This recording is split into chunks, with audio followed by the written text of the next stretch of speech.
Over the years, I've met many, many people who have been diligently repeating affirmations. I believe, I believe, I believe. But within a few minutes of meeting them, it became clear to both of us that underneath that cheer, there is another voice that tells a very different story. So let's take a look at why affirmations might not be the ideal tool for everyone and why they might actually sometimes cause more harm than good. Imagine this. You wake up feeling so completely hopeless and despairing that all you want to do is curl up in a fetal position and hope that someone will find you there and save you.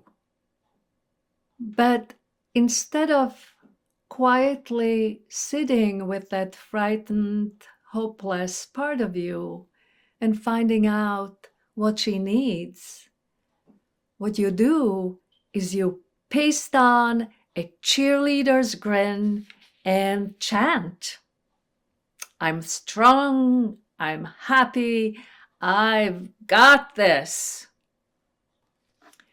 So what happens to that frightened, injured part of you?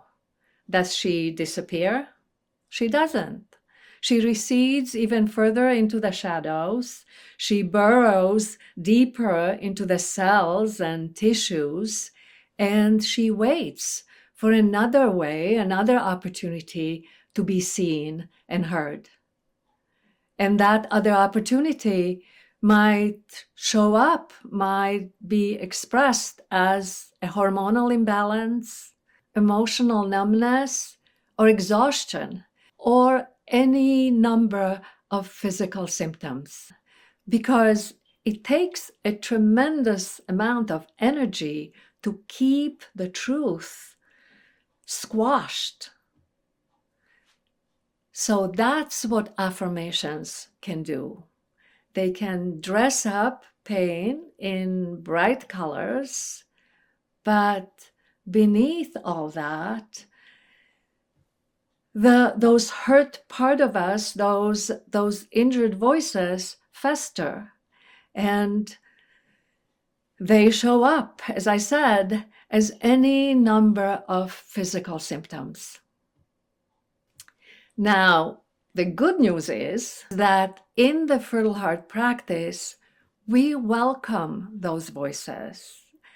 We welcome them with unconditional compassion and tenderness and a kind of attention they might have been waiting for since our toddler years. We sit and we breathe with them, and we choose a specific, perfect tool, perfect remedy, whether it's an imagery or a body truth sequence that can address the particular belief that we've been wrestling with and create a safe space for the truth. Because here's the thing, if we don't do that, how will we ever know ourselves? How will we ever recognize our own needs, or for that matter, our partner's needs, or our children's needs, or the needs of anybody else we're in relationship with? Healing calls for honesty, and honesty doesn't always wear a smile, does it? And here's some more good news.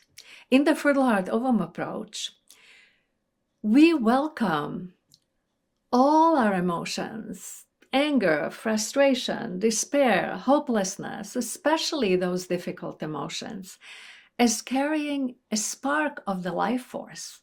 It's all energy that isn't meant to be squashed.